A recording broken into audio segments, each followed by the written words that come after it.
Hello student, I am Ankita Sahu, your teacher. तो आपका अरस्तू चल रहा था, तो अरस्तू के बारे में मैंने बहुत सारी चीज़ें आपको बता दी थी। और जो है इस वीडियो में भी हम अरस्तू के बारे में ही देखेंगे। तो इस वीडियो में बताने से पहले कि अरस्तू ने सौंदर्य के बारे में क्या कहा है और उनके क्या मत विचार रहे हैं, पहले हम देखते हैं जो लास्ट वीडियो आपको भेजी थी उसमें क्या पढ़ाया था। देन आपका फिर इसमें कंटिन्यू करूँगी। तो आपको मैंने विरेचन का सिद्धांत पढ़ाया था अरस्तू का। तो विरेचन का सबसे पहले जो प्रयोग किया था वो प्लेटो ने किया था, और इसका जो विशिष्ट रूप मिलता है, मतलब जो इसका आगे यूज़ हुआ है, वो अरस्तू के द्वारा प्रयोग हुआ है।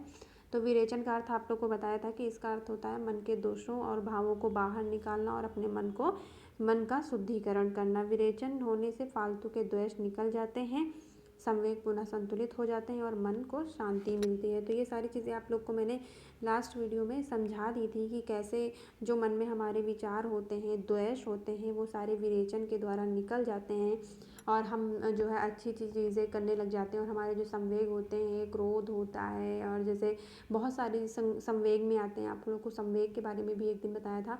तो जो सारे संवेग होते हैं वो निकल जाते हैं मन से और संतुलित हो जाते हैं। मतलब जो संवेग बिगड़े हुए होते हैं वो संतुलित हो जाते हैं और मन क्या हो जाता है, शांत हो जाता है। तो मैंने इनके बहुत सारे अर्थ बताए थे विरेचन के। तो जिसमें से आपका पहला था धार्मिक अर्थ। तो धार्मिक प्रक्रियाओं द्वारा भी क्या किया जाता है, बाह्य उत्तेजना का शमन किया जाता है और आत्मिक शुद्धि की और शांति के लिए विरेचन किया जाता है। तो धार्मिकता द्वारा भी हम विरेचन कर सकते हैं, इसमें बाह्य उत्तेजना का शमन करके आत्मिक शुद्धि और शांति कर सकते हैं। फिर सेकंड आपका बताया था नीतिपरक अर्थ। इसमें जो है वृत्तियों का सामंजस्य जो होता है या फिर जो मनोविकार उत्पन्न होते हैं, द्वेष उत्पन्न होते हैं, उन सभी का शमन करके मानसिकता को शांति प्रदान करना। इसके दो विकार बताए थे आपको, भय और पीड़ा। एग्जाम्पल के साथ आप लोग को समझाया भी था कि किस प्रकार इनको जो है भय और पीड़ा से निकला जा सकता है। और फिर थर्ड आपका कलापरक अर्थ बताया था। तो इसका सबसे पहले जो प्रयोग है या फिर इसका सबसे पहले जो अर्थ दिया हुआ है वो जर्मन कवि गेटे और कुछ अंग्रेजी कवियों ने दिया हुआ था। तो ये सारी चीज़ें आपको विरेचन के बारे में बताया था। तो कलापरक जो अर्थ आपका लास्ट में बताया था, तो इसमें जो जर्मन कवि गेटे हैं और जो कुछ अंग्रेजी कवि मिलते हैं इसके, तो उनके बारे में बताया था। तो चलिए देखते हैं कि आगे क्या है इसमें। तो प्रोफेसर बूचर अरस्तू के व्याख्याकार थे। उन्होंने विरेचन को कला सिद्धांत माना। अब देखिए जो प्रोफेसर बूचर हैं, तो ये कौन थे, अरस्तू के व्याख्याकार। मतलब जो चीज़ें अरस्तू लिखते थे, जो सिद्धांत देते थे, वो उनको एक्सप्लेन करते थे। तो उन्होंने विरेचन को क्या माना, कला का सिद्धांत माना है। सौंदर्य अनुभूति एवं आनंद दर्शक व कलाकार दोनों को ही मिलता है। कलाकार को कला सृजन से और कला के अनुभव से। अब देखो जो सौंदर्य अनुभूति एवं आनंद है वो दर्शक और कलाकार दोनों को मिलता है। मतलब जो सौंदर्य की अनुभूति है वो कलाकार जो बनाता है उसको भी मिलती है सौंदर्य की अनुभूति और आनंद, और जो देखता है उस कला को उसको भी मिलती है। तो कला को कला सृजन से और कला के अनुभव से। तो कलाकार को कैसे मिलती है, कला के सृजन से और उसके अनुभव से। जब उसको वो बनाता है तब उसे आनंद की प्राप्ति होती है, सौंदर्य की अनुभूति होती है। और जो दर्शक है जब वो चीज़ें बन के तैयार हो जाती, जब उनको देखता है तो उसको आनंद की अनुभूति होती है या फिर सौंदर्य की अनुभूति होती है। तो इस प्रकार दोनों को अनुभूति कलाओं के द्वारा होती है, वो भी अलग अलग प्रकार से होती है। मनोभाव उज्ज्वलित होकर शांत हो जाते हैं, मानसिक संतुलन और कलात्मक संतोष मिलता है। अब देखिए जो आपके मन के भाव होते हैं वो क्या होते हैं, उज्ज्वलित होते हैं। फिर अगर आप उनको ड्राइंग में उतारते हो तो क्या होते हैं, वो शांत हो जाते हैं। और जो आपकी मानसिक संतुलन है वो भी हो जाता है और कलात्मक संतोष भी हो जाता है। जो आपके अंदर वो चीज़ें उत्पन्न होती हैं, कलाओं के जो गुण उत्पन्न होते हैं, वो चीज़ आप कलाओं में जब करते हैं तो क्या होता है, उससे संतुलन हो जाता है, मानसिक संतुलन और कलात्मक संतोष हो जाता है। अब देखते हैं सौंदर्य क्या है। अरस्तू के अनुसार सौंदर्य क्या है। अरस्तू के अनुसार सौंदर्य उचित समय और उचित व्यवस्था से उत्पन्न होता है। सौंदर्य आकृति में है। अब देखिए अरस्तू ने क्या बताया हुआ है कि जो सौंदर्य है वो उचित समय पर उत्पन्न होता है और उचित व्यवस्था से उत्पन्न होता है। मतलब सौंदर्य जब अब क्या होता है, नज़रिए में होता है। किसी को कोई चीज़ पसंद आ रही है, किसी को कोई चीज़ नहीं पसंद आ रही है। तो क्या होता है, उचित समय पर होता है और उचित व्यवस्था में होता है। मतलब सबको अपने अपने उचित तरीके से सौंदर्य दिखाई पड़ता है और उसमें से उत्पन्न होता है। सौंदर्य आकृति में है। तो अरस्तु ने क्या बोला कि सौंदर्य जो है वो शेप्स में है, आकृति में है। इससे पहले मैंने आपको प्लेटो के बारे में भी बताया था कि सौंदर्य वो आकृतियों में किस प्रकार देखते हैं। तो आप लोग को याद होगा, मैंने बताया था वृत्त में गति के कारण होता है और वर्ग में आपका सिमेट्री के कारण। तो ये सारी चीज़ें आपको शेप्स को लेके मैंने एग्जाम्पल दिए हुए थे। तो वैसे ये भी बोल रहे हैं कि सौंदर्य आकृतियों में है या आकृति में है। अपने ग्रंथ मेटाफिजिक्स में अरस्तु ने कहा सौंदर्य उपयोगिता से भिन्न है, इन दोनों को समान नहीं माना जा सकता। तो जो मेटाफिजिक्स है, तत्वमीमांसा जिसको कहते हैं हिंदी में, तो अरस्तु का ये ग्रंथ है मेटाफिजिक्स, उसमें उन्होंने कहा है कि जो सौंदर्य है वो उपयोगिता से भिन्न है। जैसे प्लेटो ने क्या बताया था सौंदर्य में, जिसमें उपयोगिता हो वही सौंदर्य है। तो अरस्तु क्या मानते हैं, ये उपयोगिता से भिन्न है ना। तो इसमें जो है इन दोनों को समान नहीं माना जा सकता, मतलब उपयोगिता को और सुंदरता को एक समान नहीं माना जा सकता। अब आगे देखते हैं क्या कहा है अरस्तु ने। अरस्तु ने सौंदर्य की 3 विशेषताएं, ये सौंदर्य के सार्वभौम तत्व हैं। अब देखिए 3 विशेषताएं बताई हैं अरस्तु ने सौंदर्य की। देखते हैं कौन कौन सी हैं। निश्चित आयाम, आयाम मतलब होता है डायमेंशन, ठीक है। तो निश्चित आयाम, ना बहुत बड़ा हो ना बहुत छोटा हो, दोनों के बीच का मध्यम होना चाहिए, तभी सुंदर लगेगा। अब देखिए इन्होंने किसमें, आकृति में माना है। तो उनकी 3 विशेषताएं बताई हैं सौंदर्य की। तो निश्चित आयाम बताया है कि डायमेंशन कैसा होना चाहिए। तो ये बता रहे हैं कि ना बहुत बड़ा होना चाहिए ना बहुत छोटा होना चाहिए, माध्यम का होना चाहिए, वो तभी सुंदर लगेगा। जैसे आप कोई भी चीज़ बहुत बड़ी बना दोगे तब भी वो सुंदर नहीं लगेगी, अगर आप बहुत सूक्ष्म बना दोगे तब भी वो सुंदर नहीं लगेगी। वो माध्यम की होनी चाहिए जो आपकी नज़रों को अच्छी लगे। तो यही कह रहे हैं कि वही चीज़ें सुंदर लगेंगी, उसका एक निश्चित आयाम होना चाहिए, डायमेंशन होना चाहिए। अब सेकंड है आपका संतुलन एवं सममिति। सममिति मतलब सिमेट्री, तो उसमें बैलेंसिंग होना चाहिए, सिमेट्री होनी चाहिए। तो देखिए कला में परस्पर अंगों में संतुलन व सममिति होगा तभी वह सुंदर लगेगी।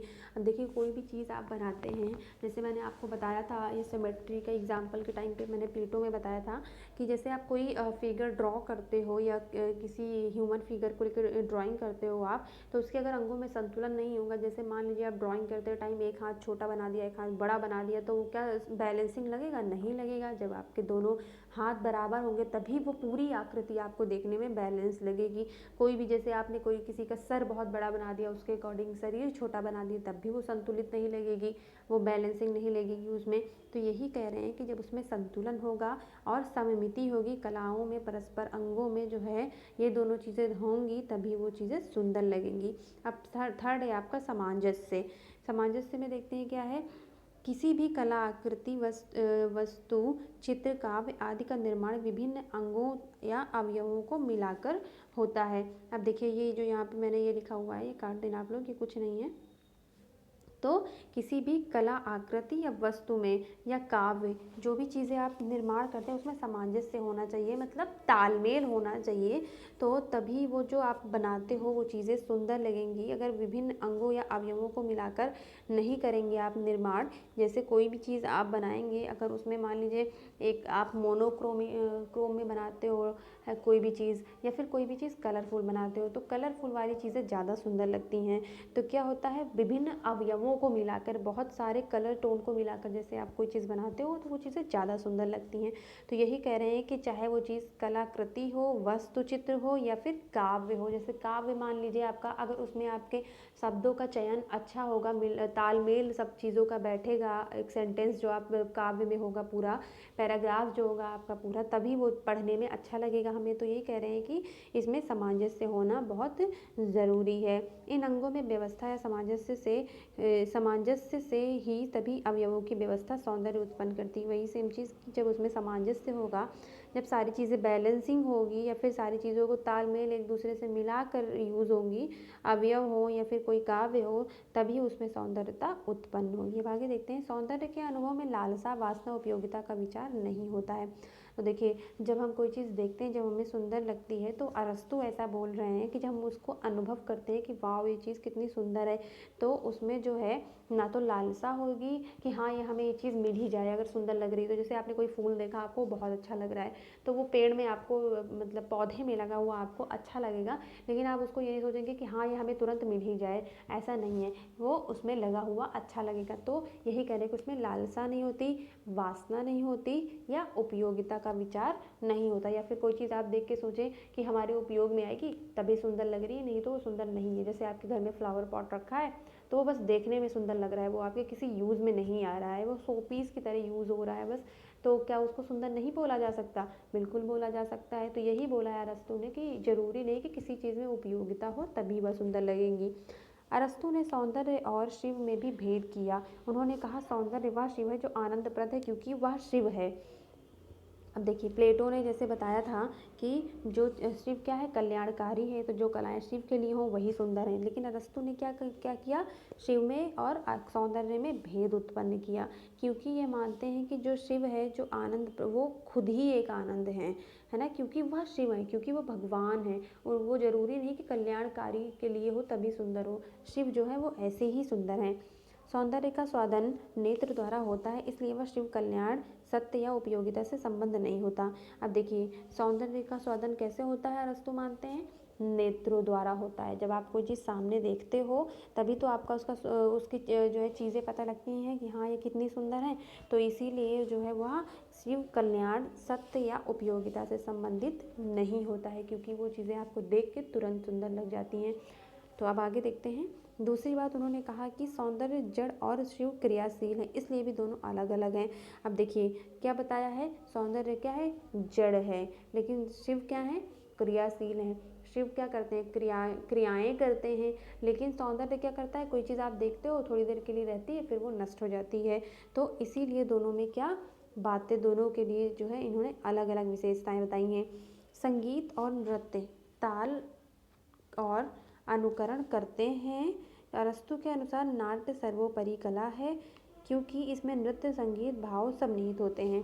अब देखिए, संगीत और नृत्य, ताल और ये आप ये यहाँ पे कट कर देना, ताल अनुकरण करते हैं। संगीत में जो है वो नृत्य और ताल का अनुकरण करते हैं, ठीक है। और अनुसार अरस्तु के अनुसार क्या होता है, सबसे ज़्यादा सर्वोपरि बताया गया है, सबसे ज़्यादा श्रेष्ठ बताया गया है कलाओं में, वो किसको कहा गया है, नृत्य को कहा गया है। इसमें नृत्य, संगीत, भाव, इसमें इन्होंने जो है नाट्य को सबसे सर्वोपरि माना है। अब देखिए, इन्होंने नाट्य को सबसे सर्वोपरि, सबसे श्रेष्ठ क्यों माना है, क्योंकि इसमें जो है नृत्य भी होता है, संगीत भी होता है, भाव भी होते हैं, तो ये सारी चीज़ें इसमें निहित होती है। जैसे आप कोई नाट्य देखते हो, जैसे आप मान लीजिए टीवी पे सीरियल ही देखते हो, तो उसमें क्या होता है, बैकग्राउंड म्यूजिक भी बजती रहती है ना, कोई फंक्शन होता है, नृत्य भी होता है, या फिर कोई भी नाट्य हो रहा है, मान लीजिए किसी भी जीवन की कथाओं को लेके आगे नाट्य हो रहा है, तो उसमें क्या होगा, संगीत भी होगी और लोगों की भावनाएं भी होगी। कोई दुखी होगा, दुखी के टाइम पे, फिर अगर खुशियों का टाइम होगा तो खुशी होगा, तो क्या इसमें भाव भी होते हैं। तो यही कह रहे हैं कि इनके अनुसार, अरस्तु के अनुसार, सबसे जो सर्वोपरि कला है वो कौन सी है, नाट्य कला है, क्योंकि इसमें जो है संगीत भी होती है, नृत्य भी होती है और भाव भी होते हैं। तो ये सारी चीज़ें अरस्तु ने बताई हुई हैं। तो अरस्तु ने जो है वो प्लेटो से थोड़ा भिन्न चीज़ें दी हुई हैं।